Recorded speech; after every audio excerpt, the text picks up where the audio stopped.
খবর দিনভরের শুরুতে এই মুহূর্তে যে খবরের দিকে নজর রাখবো, আজ হাইকোর্টে আইপ্যাক মামলার শুনানি। আইপ্যাক মামলায় এজলাসে নিয়ন্ত্রণ, মামলায় যুক্ত ছাড়া বিচারপতির এজলাসে প্রবেশ নিষেধ। তার কারণ গত শুক্রবারের হট্টগোল।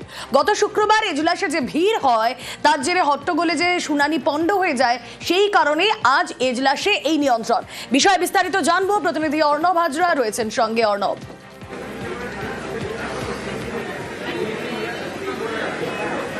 দেখো, সাম্প্রতিক সময়ে কলকাতা হাইকোর্টের ইতিহাসে এটা একটা নজিরবিহীন ঘটনা, যেখানে হট্টগোল এড়াতে কলকাতা হাইকোর্ট প্রশাসনকে বিজ্ঞপ্তি জারি করে আইনজীবীদের এবং অন্যান্যদের এজলাসে প্রবেশের উপর নিষেধাজ্ঞা জারি করতে হচ্ছে।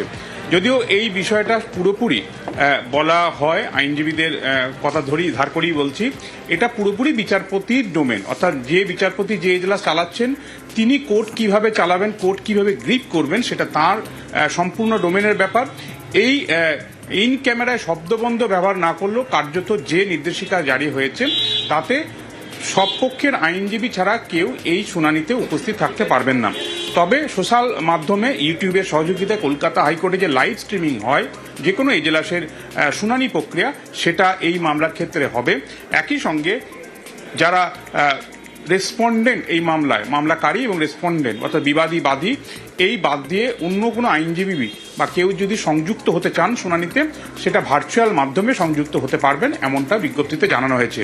দুপুর 2:30 নাগাদ এই শুনানি রয়েছে এবং সেই শুনানির পর তৃণমূল কংগ্রেস, আইপ্যাক এবং একই সঙ্গে ইডি সব মিলে দুই জায়গায় 8 তারিখের যে অভিযান জানুয়ারি মাসের, এই অভিযান ঘিরে একাধিক প্রশ্ন এবং সেই প্রশ্নের কি উত্তর উঠে আসে সেটা এখন দেখার। তবে যেহেতু সুপ্রিম কোর্টে মামলা গেছে, এই ক্ষেত্রে কলকাতা হাইকোর্টে এই মামলার শুনানি আদৌ কতটা সম্ভবপর হবে, আদৌ হবে কিনা, সে বিষয়টাও একটা সন্দেহের বাতাবরণ তৈরি করেছে। কারণ সুপ্রিম কোর্ট সবসময় হায়ারার্কি, অন্তত হাইকোর্টের ক্ষেত্রে, সেক্ষেত্রে হাইকোর্ট কি পর্যবেক্ষণ রাখে সেটাই এখন দেখার। বেশ, আমাদেরও নজর থাক কোর্টে কি সওয়াল জবাব চলে। কিন্তু গত শুক্রবার যে ঘটনা ঘটেছিল তার প্রেক্ষিতেই আজ এজলাসে এই নিয়ন্ত্রণ।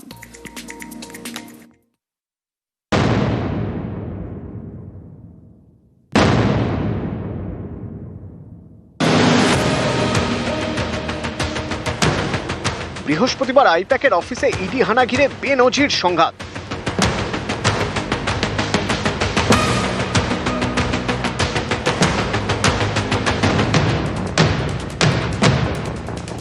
তৃণমূল এবং ইডি দুপক্ষই একে অপরের বিরুদ্ধে হাইকোর্টে। শুক্রবার সেই জোড়া মামলার শুনানিতেও বেনজির বিশৃঙ্খলা, ভিড়ে ঠাসা এজলাস। বিচারপতি শুভ্রা ঘোষ বারবার অনুরোধ করা সত্ত্বেও ভিড় কমেনি। পরিস্থিতি এমন জায়গায় পৌঁছয় যে শুনানি স্থগিত করে দিতে হয় বিচারপতিকে। তিনি জানিয়ে দেন, তৃণমূল এবং ইডির দায়ের করা মামলার শুনানি হবে 14 জানুয়ারি। এক গুচ্ছ আবেদন নিয়ে কলকাতা হাইকোর্টে যায় ইডি। ইডি চায় বৃহস্পতিবারের ঘটনার তদন্ত করুক সিবিআই। ইডির অভিযোগ, মুখ্যমন্ত্রী এবং রাজ্য পুলিশের উপস্থিতিতে তাদের তদন্তে বাধা দেওয়া হয়েছে। আইপ্যাকের কর্ণধারের বাড়ি এবং অফিসের সমস্ত সিসি ক্যামেরার ফুটেজ সংরক্ষণ করে আদালতে পেশ করা হোক। সমস্ত নথি, ডিজিটাল ডিভাইস সহ ঘটনাস্থল সিল করা হোক। ইডির আধিকারিকদের রক্ষা কবচ দিতে হবে। ঘটনাস্থল থেকে নিয়ে যাওয়া নথি ফেরত দিতে হবে। পাল্টা ইডির বিরুদ্ধে একগুচ্ছ অভিযোগ তৃণমূলের। রাজ্যের শাসক দলের দাবি, ইডি অতি সক্রিয় হয়ে অভিযান চালিয়েছে, তৃণমূলের একাধিক গুরুত্বপূর্ণ নথি হাতিয়েছে। তাদের আবেদন, দলীয় নথি ফেরত দিক ইডি, এসআইআর সংক্রান্ত নথিও ফেরত দিক। এদিন সকালে বিচারপতি শুভ্রা ঘোষের এজলাসে বৃহস্পতিবারের ঘটনা নিয়ে দৃষ্টি আকর্ষণ করে জরুরি ভিত্তিতে শুনানির আর্জি জানায় ইডি। মামলায় মমতা বন্দ্যোপাধ্যায়কেও যুক্ত করার আবেদন জানায় কেন্দ্রীয় তদন্তকারী সংস্থা। আবেদন মেনে নেন বিচারপতি। সেই মতো ইডি এবং তৃণমূলের মামলার একসঙ্গে শুনানি হওয়ার কথা ছিল দুপুর 2:30 থেকে। তখনই ভিড়ের চাপে বেনজির বিশৃঙ্খলা তৈরি হয়, সেটাও আবার এজলাসের ভিতরে, যার জেরে শেষমেশ শুনানি স্থগিত করে দেন বিচারপতি। আজকে যে অর্ডারটা পাস হয়েছে সেটা হচ্ছে judicial order. 14th matter hearing করবে, এটা জুডিশিয়াল অর্ডার। সেই জুডিশিয়াল অর্ডার চেঞ্জ করা যায় না, এটা তো সবাই জানে। কিন্তু তা সত্ত্বেও ইডি মনে করে যে গোটা ভারতবর্ষ কিনে নিয়েছে, ওরা যা ইচ্ছা তাই করবে। Judicial order only can be changed if it is brought in the cause list, মানে daily list, on the day it is fixed, nothing more than that. এদিন ইডির হয়ে আদালতে উপস্থিত ছিলেন কেন্দ্রের deputy solicitor general Dhiraj Trivedi. তিনি অভিযোগ করেন, দুপুর 1:30 নাগাদ তার হোয়াটসঅ্যাপ হ্যাক হয়ে যায়। নিউজ 18 বাংলা। আর এবার শুভেন্দু অধিকারীকে থানায় তলব। শুভেন্দুকে চাঁচল থানায় হাজিরার নোটিশ। চাঁচলের সভায় প্রসূন বন্দ্যোপাধ্যায়কে আক্রমণ। চাঁচল থানায় শুভেন্দুর বিরুদ্ধে অভিযোগ প্রসূনের। তদন্তে সহযোগিতার জন্য শুভেন্দুকে তলব। সেবক দেব শর্মা রয়েছেন সঙ্গে। সেবক, একদমই রুমালা, দেখো মালদহের চাঁচলে গত 2 জানুয়ারি শুভেন্দু অধিকারী তিনি আসেন, তিনি জনসভায় বক্তব্য রাখেন। সেই বক্তব্যে প্রসূন বন্দ্যোপাধ্যায় অবসরপ্রাপ্ত আইপিএস, বর্তমান তৃণমূল মালদার সহসভাপতি, তার বিরুদ্ধে তিনি বেশ কিছু অপমানজনক আপত্তিকর মন্তব্য করেন, এমনটাই দাবি প্রসূন বন্দ্যোপাধ্যায়। শুধু তাই নয়, তার বিরুদ্ধে প্ররোচনামূলক বক্তব্য দেওয়ারও অভিযোগ আনা হয়েছে। এই মর্মে প্রসূন বন্দ্যোপাধ্যায় ওই দিনই অর্থাৎ 2 জানুয়ারি তিনি চাঁচল থানায় অভিযোগ দায়ের করেন। সেই অভিযোগের ভিত্তিতে মামলা শুরু হয়েছে এবং তাতেই নোটিশ পাঠানো হয়েছে শুভেন্দু অধিকারীকে। 7 দিনের মধ্যে মালদহের চাঁচল থানায় তাকে হাজিরা দিতে বলা হয়েছে এবং তদন্তে সহযোগিতার কথা বলা হয়েছে। আর এই ঘটনা নিয়ে স্বাভাবিকভাবে রাজনৈতিক চাঞ্চল্য ছড়িয়েছে মালদা বা রাজ্যে। ওকে, 2 জানুয়ারি চাঁচলে সেই সভা থেকে ঠিক কি বলেছিলেন শুভেন্দু অধিকারী? আপনি জানেন খগেনদাকে হারিয়ে দিত একটা দুর্নীতিগ্রস্ত পুলিশ অফিসার। বালুর ঘাটে গেলে সবাই বলে চরিত্রহীন প্রসূন। তিনি এখন নেতা হয়েছেন।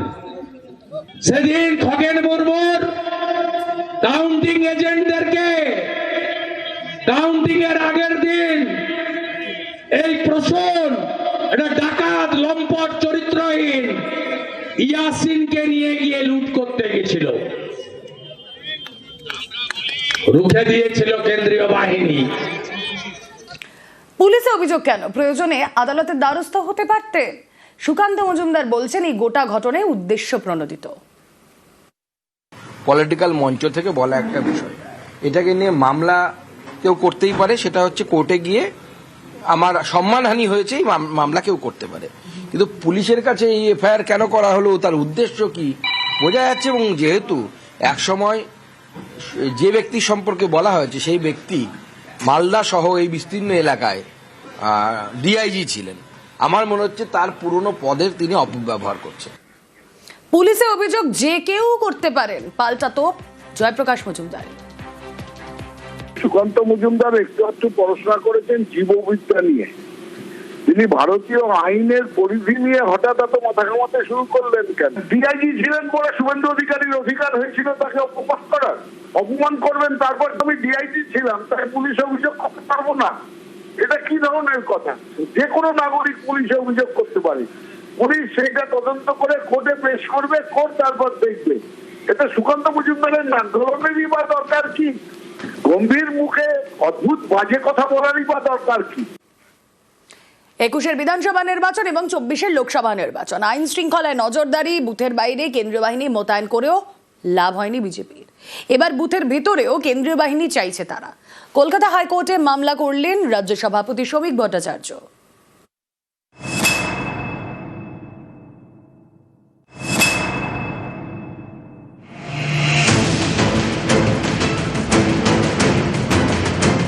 দু 2021 বিধানসভা নির্বাচন হোক বা 2024 লোকসভা ভোট, প্রতিটি ভোটের আগে রাজ্যে আরও বেশি সংখ্যায় কেন্দ্রীয় বাহিনী মোতায়েনের দাবিতে সুর চড়াতে দেখা যায় বিজেপিকে। 26 ভোটের আগে তো একেবারে আদালতেই চলে গেলেন রাজ্য বিজেপির সভাপতি শ্রমিক ভট্টাচার্য। তার আবেদন, পশ্চিমবঙ্গে যে 83,000 বুথ রয়েছে তার প্রতিটির 100% নিরাপত্তা সুনিশ্চিত করতে হবে। ভোটের আগে বুথগুলি নিরাপত্তা নিয়ে সমীক্ষা করতে হবে। সেই সমীক্ষার রিপোর্ট খতিয়ে দেখে নিরাপত্তার ব্যবস্থা করতে হবে। শ্রমিকের দাবি, এতদিন বুথ নিয়ে সমীক্ষা করত ম্যাকিনটোশ বার্ন। চুক্তির মেয়াদ শেষ হওয়ায় 6 মাস ধরে তাদের সেই কাজ বন্ধ। অন্য কোনো সংস্থাকে রাজ্য সরকার সমীক্ষার দায়িত্ব দেয়নি।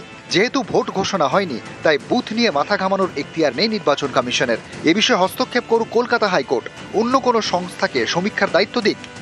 নির্বাচনকে অবাধ এবং শান্তিপূর্ণ করতে গেলে শুধুমাত্র ওই ভোটার লিস্টের এসআইআর করলে চলবে না, বুথকে সুরক্ষিত রাখতে হবে, নজরদারি বাড়াতে হবে। সম্পূর্ণ তাদের নজরদারিতে নিশ্চিত নিরাপত্তার মধ্যে মানুষ ভয়মুক্ত হয়ে যাতে নিজের ভোটাধিকার প্রয়োগ করতে পারেন সেটা দেখবার দায়িত্ব নির্বাচন কমিশনের।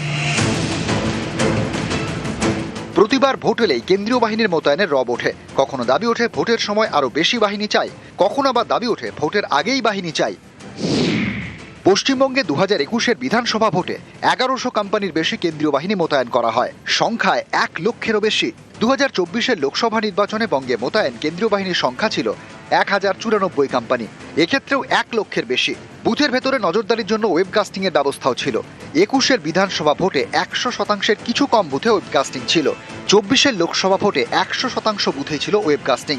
গত লোকসভা ভোটে প্রতিটি বুথের বাইরে কেন্দ্রীয় বাহিনী মোতায়েন করা হয়েছিল। 200 মিটার দূরে রাখা হয়েছিল রাজ্যের পুলিশকে। এরপরেও ভোটের 22 গজে সফল হতে পারেনি বিজেপি।